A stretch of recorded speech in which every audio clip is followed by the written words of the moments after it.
नमस्कार शिक्षक साथियों, जैसा कि हम सभी जान रहे हैं कि नियोजित शिक्षकों का जो धरना प्रदर्शन है वो नई नियमावली के विरोध में काफ़ी दिनों से चल रहा है और 10 जून से दूसरा चरण सत्याग्रह के रूप में चंपारण से शुरुआत की गई है। और इसी बीच बीजेपी के कुछ नेता ने अपनी जब सत्ता में सरकार में रहे तो उन्होंने कुछ नहीं किया, और अभी जो वाम दल के सौरभ जी ने जो शिक्षकों की बात सुनी है उसी को देखते हुए बीजेपी ने भी बहुत शिक्षक संघ के नेताओं को बुलाया था बैठक के लिए, जो 13 जून को उन्होंने शामिल हुए थे। और उसी के बाद जो है इन्होंने यह कहा कि इन 17 बार सत्ता में रहने के बाद भी नियोजित शिक्षकों के लिए बीजेपी ने कुछ नहीं किया और बीजेपी पर हमें विश्वास नहीं है। तो ये सारी न्यूज़ निकल के आ रही है साथियों कि सत्ता में जैसे तेजस्वी जी भी थे तो वो कहे नहीं थे तो कहे कि हम आएंगे तो पहली कैबिनेट में हम सबको समान काम समान वेतन देंगे। तो ये प्रदीप पप्पू जी बिहार राज्य प्राथमिक शिक्षक संघ के अध्यक्ष हैं, उन्होंने कहा कि हमको बीजेपी पे कोई भरोसा नहीं है, जब नहीं है सत्ता में तो कहते हैं तो उनको स्पष्ट करना चाहिए। तो एक बार फिर से स्वागत है आज के इस नए वीडियो में, और क्या कुछ कहा है तो आइए चलते हैं और देखते हैं कि क्या कुछ कहा है। और 17 साल में बिहार के लाखों शिक्षकों का हर तरह से शोषण हुआ है और यह मुख्य दर्शक बनी रही है, तो शक तो इन पर भी है।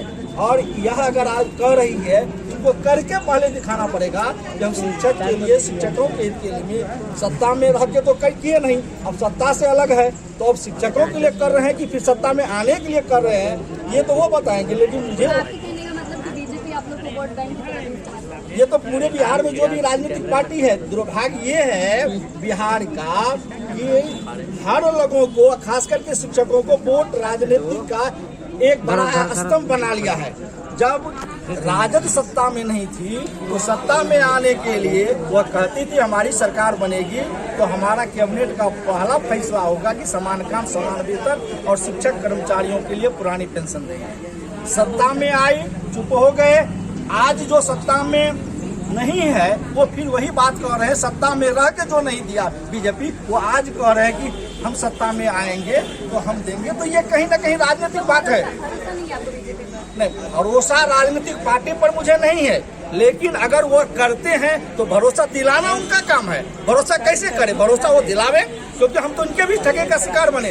जो सत्ता में थे उनका भी ठगे का शिकार बन रहे हैं, जो सत्ता से बाहर थे वो भी ठगने का काम के सत्ता में आने के बाद। तो भरोसा नहीं, भरोसा वो दिलावे, सुनिश्चित करे कि शिक्षकों की वो लड़ाई लड़ेंगे, शिक्षक जो लड़ाई लड़ रहा है उसमें मदद करेंगे, उनको करके दिखाना पड़ेगा तब विश्वास होगा। वो लड़े, हम लोग देख लेंगे। अगर उसको ये दिखाना है भाजपा को खास करके, तो बहुत ऐसे राज्य हैं जहां पुरानी पेंशन नहीं है, भाजपा की सरकार है, उस राज्यों में वो पुरानी पेंशन लागू कर देंगे। हम लोग भी समझ लेंगे कि यह सरकार जो है, भाजपा की जो सरकार है, अन्य राज्य में पुरानी पेंशन को लागू कर दिया। जिस तरह भाजपा सरकार ने लागू किया है या लागू करके दिखा दे अन्य राज्यों में, हम लोग भी समझेंगे ये सरकार जो भाजपा है बिहार में आने के बाद हमारी काम को पूरा करेगी। विश्वास तब लगता है हमको लोगों को हो पाएगा। तो आप देख सकते हैं कि नियोजित शिक्षक जो है पूर्णतः बीजेपी पे भरोसा नहीं कर रहे, हालांकि उनको आश्वासन दिया जा रहा है लगातार, तो वो भरोसा करने की कोशिश कर रहे हैं। ऐसे तमाम खबरों के लिए आप बने रहे बिहार संवाददाता। Thank you.